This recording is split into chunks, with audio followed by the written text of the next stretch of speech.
Турция открыла для Армении выход в Европу.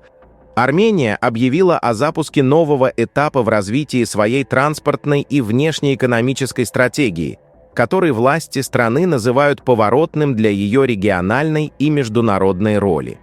Премьер-министр Никол Пашинян сообщил, что железная дорога Ахалкалаки-Карс официально открыта для армянского экспорта и импорта. По его словам, речь идет не просто о техническом решении, а о качественно новом уровне интеграции Армении в международные логистические цепочки. Открытие маршрута Ахалкалаки-Карс обеспечивает Армении прямой железнодорожный выход к рынкам Европейского Союза через территорию Грузии и Турции. Пашинян охарактеризовал это как большое событие для экономической жизни страны, подчеркнув, что речь идет о долгосрочном инструменте для расширения торговли, повышения конкурентоспособности армянских товаров и снижения зависимости от ограниченного числа транзитных маршрутов. Отдельно он выразил благодарность грузинским и турецким партнерам, отметив их роль в реализации данного направления. На сегодняшний день Армения уже располагает железнодорожным сообщением с Россией через территории Грузии и Азербайджана, а также с Китаем по маршрутам, проходящим через Россию и Казахстан.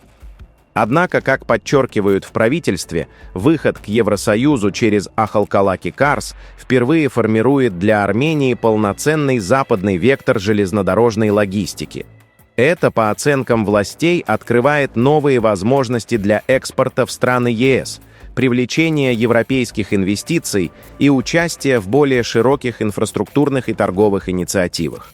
Европейское направление рассматривается Ереваном не только в экономическом, но и в политико-институциональном контексте.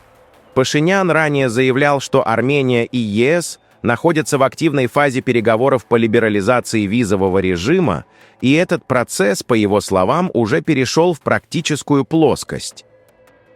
В этом смысле развитие транспортной связанности с Европейским Союзом воспринимается как дополнительный фактор сближения, усиливающий взаимную заинтересованность сторон и создающий материальную основу для углубления сотрудничества. Открытие маршрута Ахалкалаки-Карс вписывается в более масштабный проект ТРИП, который власти Армении позиционируют как трансформационный для всего региона. В рамках этого проекта в перспективе планируется восстановление и запуск железнодорожных линий Армения-Турция, Армения-Азербайджан, а также выход к Ирану через Нахичевань и Мегри. Пашинян заявил, что реализация этих направлений позволит связать Армению сразу с несколькими ключевыми рынками и транспортными коридорами – западным, восточным и южным. По его словам, будущая конфигурация железных дорог предполагает маршрут через Мегри в Нахичевань, далее в Ерасх, Гюмри, Ахурик и с выходом на территорию Турции. Параллельно подчеркивается стратегическая значимость Ирано-Армянской железной дороги, которая также должна быть реализована в рамках проекта. В правительстве считают, что совокупность этих маршрутов способна радикально изменить роль Армении, превратив ее из транзитно уязвимой страны в узловой элемент региональной логистики. На международном уровне подключение Армении к ветке Ахалкалаки-Карс получило позитивные отклики. Специальный представитель Турции по нормализации армяно-турецких отношений Сердар Кылыч, комментируя заявление Пашиняна, охарактеризовал происходящее как «новый шаг в торговле». По его оценке, этот маршрут может усилить четырехстороннее взаимодействие между Турцией, Арменией, Азербайджаном и Грузией и внести вклад в региональный мир и стабильность. При этом развитие западного и южного векторов сопровождается напряженным информационным фоном вокруг отношений Армении с Россией. В армянских СМИ активно обсуждаются сообщения о том, что Россия экстренно готовит документы, связанных с пересмотром участия Армении в ЕАЭС. Официального подтверждения этим данным нет. Однако совпадение по времени инфраструктурных инициатив Еревана и усиление дискуссий о будущем армяно-российских экономических связей привлекает внимание экспертов и общественности.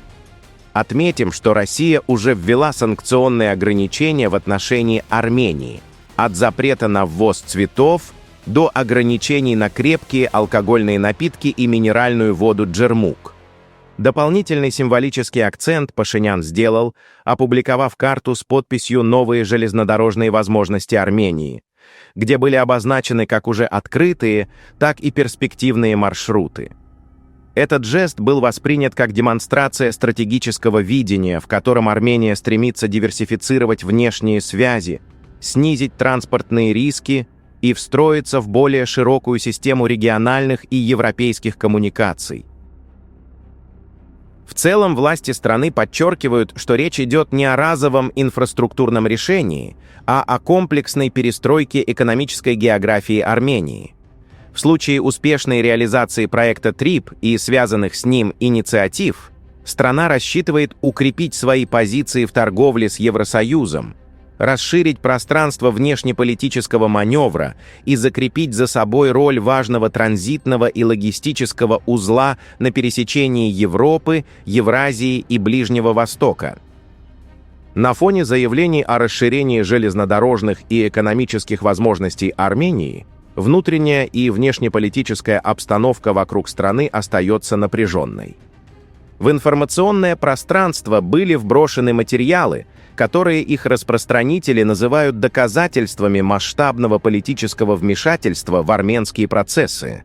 Речь идет о пакете документов, приписываемых российским спецслужбам и якобы касающихся сценариев смены власти в Армении и отстранения от руководства страны премьер-министра Никола Пашиняна. Согласно утверждениям источников, опубликовавших эти материалы, документы были получены в результате взлома мобильного устройства действующего сотрудника российских структур безопасности. В них, как заявляется, подробно описываются методы информационного и политического воздействия, от пропагандистских кампаний и координированных атак на действующую власть до анализа электоральных рисков и сценариев использования армянских оппозиционных партий. Подлинность этих материалов официально не подтверждена, однако сам факт их появления усилил дискуссии о возможном внешнем влиянии на предстоящие политические процессы в стране. Параллельно с этим в экономической сфере фиксируются действия, которые в Армении и за ее пределами интерпретируются как форма давления со стороны России. В частности, после решения Роспотребнадзора в системе маркировки «Честный знак» была фактически остановлена реализация десятков миллионов бутылок армянской минеральной воды Джермук. Формальным основанием названы претензии к составу продукции, однако в армянском экспертном сообществе это решение рассматривается в контексте политического и торгового давления накануне выборов. По оценкам профильных источников, это крупнейшая блокировка продукции через систему «Честный знак» с момента ее запуска. Ранее под ограничения уже попадали меньшие партии той же воды, а затем меры были расширены.